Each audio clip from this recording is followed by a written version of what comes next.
Hello everyone, welcome back to my channel Biology with Manvi Bioverse। जहां आज अपन discuss करेंगे chapter number 15 जो पादपों में परिवर्तन है, वृद्धि है एवं जो वृद्धि नियामक है उनके बारे में अपन डिस्कस करेंगे। तो चलिए आज की क्लास स्टार्ट करते हैं। फर्स्ट ऑफ ऑल अपन देखते हैं कि परिवर्तन क्या होता है। देखिए, परिवर्तन दो मुख्य क्रियाओं का योग होता है, जैसे ग्रोथ एंड डिफरेंशिएशन। यह एक युग्मक से शुरू होकर एक परिपक्व वृक्ष के निर्माण तक चलने वाली वंशानुक्रम प्रक्रिया होती है। अब अपन देखिए लाइफ साइकिल की अगर बात करें तो देखिए अपन फर्स्ट ऑफ ऑल अपन इसमें देखते हैं, यहाँ पे अपन देखेंगे कि फर्स्ट ऑफ ऑल क्या होता है कि युग्मक बनते हैं एंड युग्मक से ही बीज अंकुरण होगा एंड कायिक वृद्धि होगी एंड पुष्पन, फल एवं बीज निर्माण जो आगे चलकर जरावस्था को प्राप्त करते हैं एंड फिर ये मृत्यु हो जाती है इनकी। अब अपन देखते हैं कि बीज अंकुरण परिवर्धन या वृद्धि के प्रक्रम का पहला चरण बीज अंकुरण है। अनुकूल परिस्थितियों में बीज अंकुरित होकर वृद्धि करता है। अब अपन देखते हैं कि डोरमेंसी क्या होती है, तो देखेंगे अपन विपरीत परिस्थितियों में बीज अंकुरित नहीं होता है और निष्क्रिय अवस्था में रहता है। परिस्थितियां अनुकूल होने पर उपापचय पुनः शुरू हो जाता है। इस प्रोसेस को अपन क्या बोलते हैं, डोरमेंसी बोलते हैं। परिवर्तन को नियंत्रित करने वाले कारक कौन कौन से हैं? फर्स्ट अपन देखते हैं आंतरिक कारक एंड बाह्य कारक। देखते हैं कि आंतरिक कारक कौन कौन से हो सकते हैं, जैसे आनुवांशिक और रासायनिक यानी कि पादप हार्मोन्स। वही अगर अपन बाहरी कारक की बात करें तो अपन देखेंगे प्रकाश, ताप, जल, ऑक्सीजन एंड पोषक तत्व। अब अपन बात करते हैं वृद्धि। वृद्धि क्या होती है?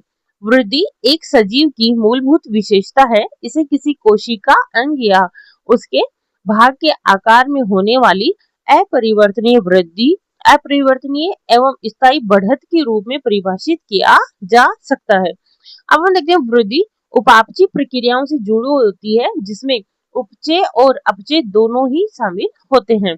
यह प्रक्रिया ऊर्जा के व्यय पर आधारित होती है। एग्जाम्पल के तौर पे अपन बात करें, देखिए कि पत्ती का आकार बढ़ना वृद्धि है, जैसे उपापचय व ऊर्जा व्यय के कारण।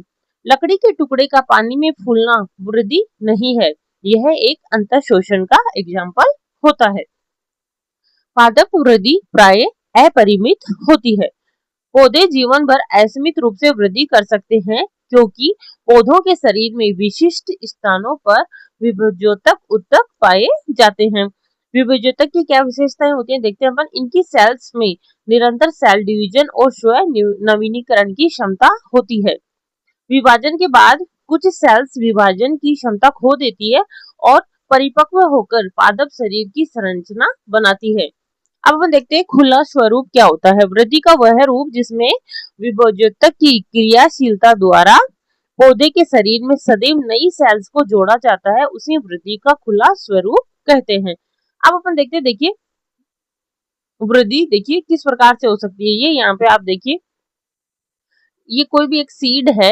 देखिए यहाँ पे आप देख सकते होंगे, ये देखिए ये कोई भी एक सीड है जो बाद में अंकुरित होगा, जिसमें ये देखिए बीजावरण एंड ये बीज पत्रों परिक अंकुशिका है।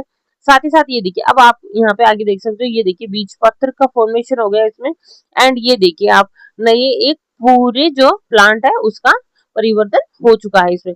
अब देखिए इस तरीके से अपन देखिए ये अपन ने देखा सेम में अंकुरण एवं नवोद्भिदों का जो परिवर्तन है उसका अपन ने ये डायग्राम इस तरीके से देखा है। अब अपन नेक्स्ट देखते हैं, ये देखिए प्राथमिक वृद्धि एवं द्वितीयक वृद्धि। प्राथमिक वृद्धि मूल शिखाग्र विभज्योतक तथा प्ररोह शिखाग्र विभज्योतक इसके लिए उत्तरदायी ऊतक है। कार्य पौधों की लंबाई और अक्ष के समानांतर दीर्घीकरण के लिए उत्तरदायी होते हैं। द्वितीयक वृद्धि की अपन बात करें तो देखेंगे पार्श्व विभज्योतक जैसे संवहनी कैम्बियम तथा कोर्क कैम्बियम।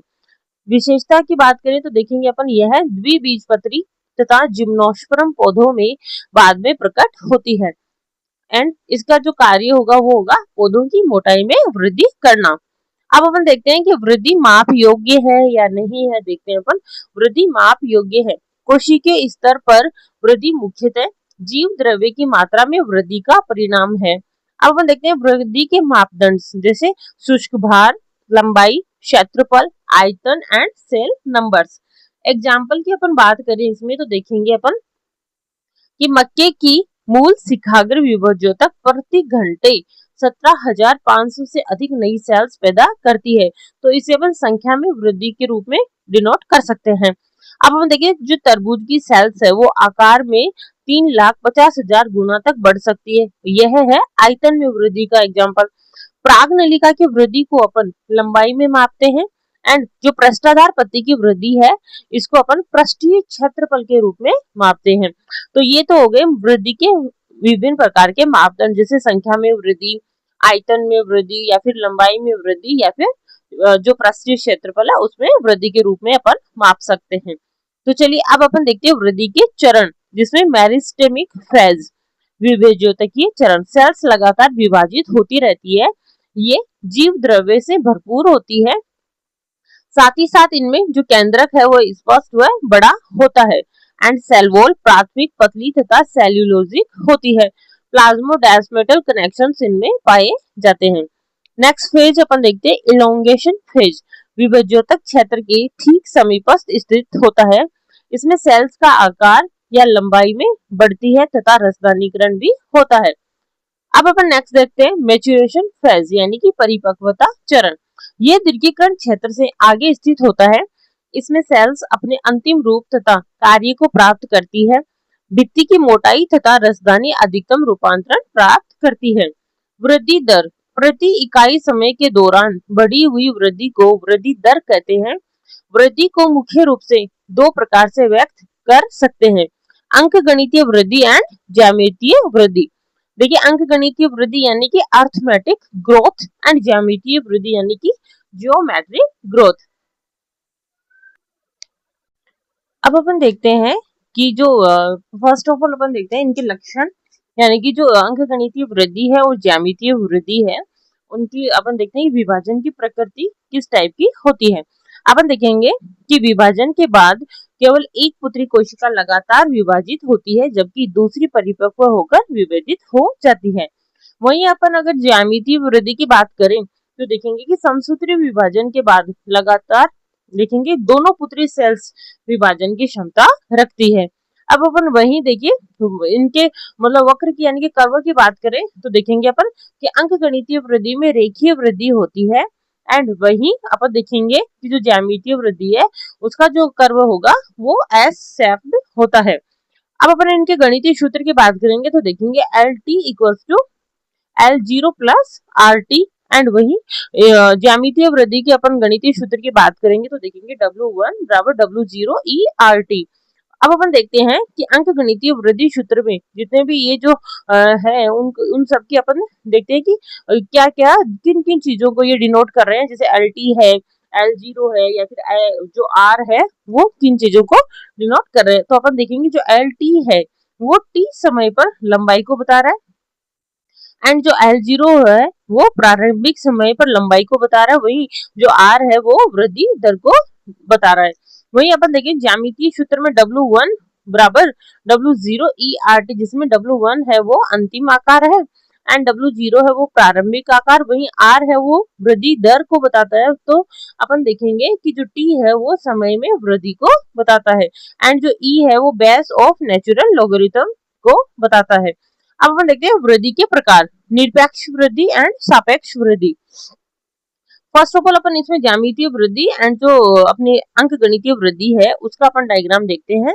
तो ये देखिए आप इसमें देखेंगे, ये देखिए जो ज्यामितीय वृद्धि है उसमें दो सेल्स का फॉर्मेशन होता है। जो एक सेल होती है वो कोशिका विभाजन के लिए कैपेबल होती है एंड जो दूसरी सेल होती है वो कोशिका विभाजित होने में असमर्थ होती है। तो यहाँ पे आप देखेंगे, देखिए ये सेल्स, इनसे ये दो प्रकार की सेल का फॉर्मेशन हो रहा है और जैसे जैसे आगे बढ़ती जाती है वैसे वैसे जिनमें से एक सेल होती है वो कोशिका विभाजन में समर्थ होती है, दूसरी होती है वो सेल डिवीजन में असमर्थ होती है। ये कुछ इस तरीके से वृद्धि होती है अंकगणितीय। अब अपन ज्यामितीय वृद्धि की बात करें तो देखेंगे अपन कि ज्यामितीय वृद्धि में जो एक सेल के विभाजन से जो दोनों सेल्स बनती है उन दोनों सेल्स में विभाजन की क्षमता होती है और ये वृद्धि देखिए कुछ इस तरीके से आपको दिखाई दे रही होगी। अब अपन देखते हैं ये देखिए, यहाँ पे आप देख सकते हैं अच्छे से, देखिए ये युग्मन विभाजन होता है एंड ज्यामिति की अवस्था में सभी कोशिकाओं में विभाजन होता है। साथ ही साथ ये देखिए अपन यहाँ पे अंकगणितीय अवस्था में अगर अपन देखेंगे तो विभाजन में जो समर्थ सेल्स होते हैं उनको डार्क ब्लू से आपको दिखाई दे रहा होगा, एंड वही जो विभाजित होने में असमर्थ है वो देखिए आपको यहाँ पे लाइट ब्लू कलर से ये दिखाई दे रही होगी। तो चलिए, ये थी अपनी अंकगणितीय वृद्धि एंड ज्यामितीय वृद्धि। अब अपन नेक्स्ट देख रहे हैं निरपेक्ष वृद्धि एंड सापेक्ष वृद्धि।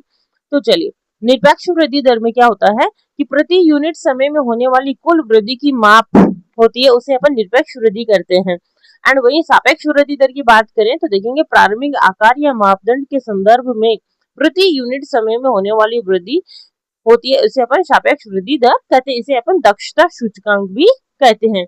अब अपन इसके देखिए एग्जांपल्स की बात करेंगे तो दो लीफ है उनके अकॉर्डिंग अपन डायग्राम से अपन बात करेंगे तो देखेंगे फर्स्ट में देखिए निश्चित समय में समान रूप से 5 सेंटीमीटर स्क्वायर क्षेत्रफल बढ़ाती है, इसलिए दोनों की निरपेक्ष वृद्धि दर होती है। ये देखिए आप इस डायग्राम में यहाँ पे अच्छे से देख सकते हैं। ये देखिए इसमें ये अपना डायग्राम रहेगा जो अपना निरपेक्ष वृद्धि एंड जो सापेक्ष वृद्धि है उसको मतलब डिनोट कर रहा है। अब अपन देखते हैं नेक्स्ट देखेंगे अपन, यहाँ पे देखेंगे अपन, ये देखिए इसमें जो छोटी पत्ती है का प्रारंभिक आकार केवल 5 सेंटीमीटर स्क्वायर था तथा और उसने 5 सेंटीमीटर वृद्धि की, मतलब यानी कि 100% वृद्धि हुई, जबकि जो बड़ी पत्ती देश है ने उसमें 50 सेंटीमीटर स्क्वायर पर केवल 5 सेंटीमीटर की ही वृद्धि की है, यानी कि 10% वृद्धि की, इसलिए पत्ती ए की सापेक्ष वृद्धि दर अधिक होती है। चलिए अब अपन देखते हैं वृद्धि के लिए जो आवश्यक दशाएं हैं वो कौन कौन सी है। देखिए जल, कोशिका विस्तारण और स्फीति बनाए रखने के लिए यह आवश्यक होता है। साथ ही साथ वृद्धि के लिए जो जितने भी जो आवश्यक एंजाइम्स हैं उनकी क्रियाशीलता के लिए जल एक माध्यम उपलब्ध करवाता है। नेक्स्ट अपन देखेंगे ये एक अपना एक डायग्राम था जो दीर्घीकरण क्षेत्र है, विभज्योतिकी क्षेत्र और जो परिपक्वता क्षेत्र है उसको शो करता है। देखिए ये प्ररोग्रस्त विभज्योतक है, ये संवहनी कैम्बियम इसमें आपको दिखाई दे रही होगी। साथ ही साथ ये नीचे की तरफ अगर अपन बात करें तो ये मूल अग्रस्त विभज्योतक है जो मूल की वृद्धि के लिए उत्तरदायी होता है। चलिए कुछ इस तरीके से अब अपन देखते हैं O2 श्वसन प्रक्रिया द्वारा उपापचय ऊर्जा एटीपी मुक्त करने में सहायक जो वृद्धि गतिविधियों में काम आती है। पोषक तत्व जीव द्रव्य के संश्लेषण और ऊर्जा के स्रोत के रूप में आवश्यक होते हैं। ये टेम्परेचर की अपन बात करें तो देखेंगे पौधों के लिए एक इष्टतम ताप परिसर होता है जो एंजाइमी गतिविधियों के अनुकूलतम संचालन के लिए आवश्यक होता है। अदर फैक्टर्स की अपन बात करें तो प्रकाश एवं गुरुत्वाकर्षण भी वृद्धि की दिशा व चरणों को प्रभावित करते हैं। अब अपन देखते हैं विभेदन क्या होता है। मूल शिखाग्र, प्रोरह शिखाग्र विभज्योतक और कैम्बियम से बनने वाली सेल्स जब विशिष्ट कार्यों को पूरा करने के लिए परिपक्व होती है तो इस प्रक्रिया को अपन विभेदन कहते हैं। परिपक्वता के दौरान सेल्स की सेल वॉल और प्रोटोप्लाज्म में व्यापक संरचनात्मक बदलाव आते हैं। एग्जाम्पल के तौर पर अपन बात करें तो देखेंगे वाहिकी तत्व बनने के दौरान सेल्स अपना जीव द्रव्य खो देती है और उनमें मजबूत तन्यतापूर्ण लिग्नोसेल्यूलोजिक द्वितीयक भित्ति का विकास होता है। नेक्स्ट अपन देखते हैं निर्विभेदन।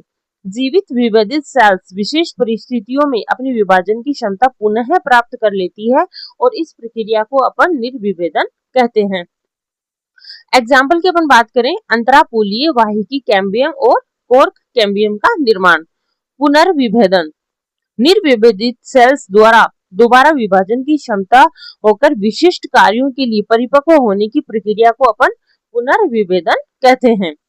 पुनर्विभेदन पादप में द्वितीयक संरचनाओं के निर्माण में सहायक होती है। अब अपन देखते हैं ओपन डिफरेंशिएशन यानी कि उन्मुक्त विभेदन।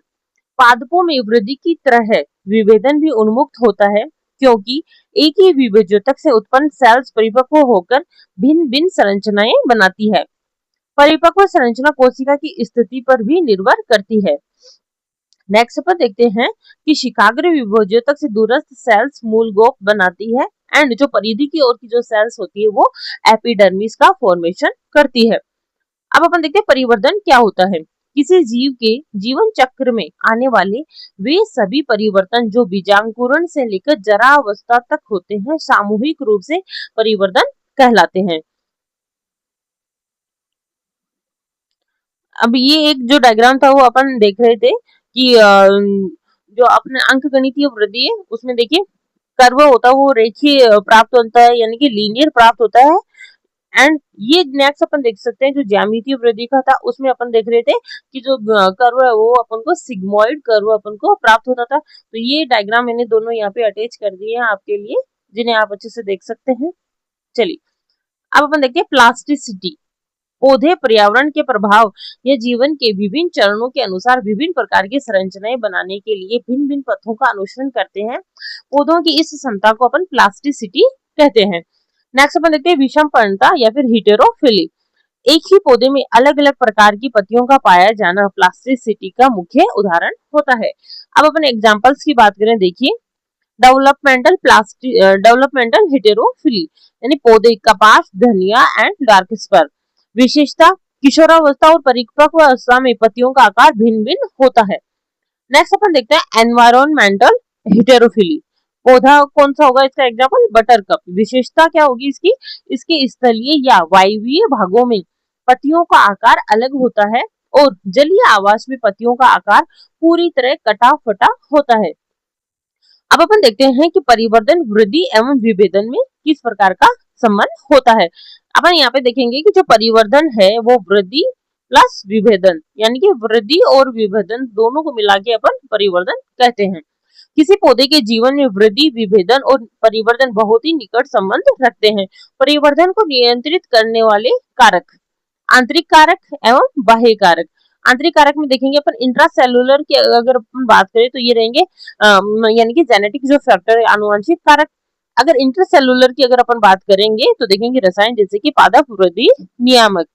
वहीं अपन अगर बाहरी कारकों की बात करें तो देखेंगे प्रकाश, ताप, जल, O2 एंड पोषक तत्व। तो चलिए ये कुछ इस तरीके से आज अपन ने डिस्कस किया था विभेदन, परिवर्धन, या फिर यूं कहेंगे जो विशिष्ट प्रकार की जो वृद्धि है, सापेक्ष वृद्धि, निरपेक्ष वृद्धि है, अंकगणितीय वृद्धि अपन ने डिस्कस करी, साथ ही साथ अपन ने ज्यामितीय वृद्धि के बारे में अपन ने डिस्कस करा। तो आई होप आपको ये सारे टर्म्स अच्छे से क्लियर हुई होगी। कल की क्लास में अपन जितने भी जो प्लांट रेगुलेटर्स हैं, जो हार्मोन्स हैं, जिब्रेलिन्स है, ऑक्सिन्स है, साइटोकाइनिन्स है, इनके बारे में अपन डिस्कस करेंगे। तो कंटिन्यू क्लास के साथ बने रहिए। इस क्लास में आपको जितनी भी जो एनसीईआरटी है, 11th क्लास की एनसीईआरटी आपकी टू द पॉइंट क्लियर होगी। एंड जितने भी जो हैंड रिटन नोट्स हैं वो आपको जो एग्जाम की दृष्टि से हेल्पफुल नोट्स है वो आपको मेरा जो टेलीग्राम चैनल है बायोलॉजी विद मानवी बायोवर्स उस पे आपको मिल जाएंगे। आप उनका अच्छे से प्रिंट आउट भी निकाल सकते हैं और अपनी तैयारी को और आगे अच्छे से क्लियर कर सकते हैं। जितने भी जो पॉइंट्स हैं एनसीईआरटी के, इनमें से आपको कुछ भी यहाँ पे मिस नहीं होगा। टू द पॉइंट आपकी एनसीईआरटी क्लियर होगी। जितना सीनियर सेकेंडरी लेवल का जो लेवल है क्वेश्चंस पूछे जाते हैं वो आपको इसमें से मिल जाएंगे। तो आप अपनी तैयारी को कंटिन्यू बनाए रखिए मेरे साथ। तो चलिए आगे के जितने भी जो चैप्टर्स है वो भी अपन इसी तरह कंसिस्टेंसी के साथ क्लियर करेंगे। Thank you for watching.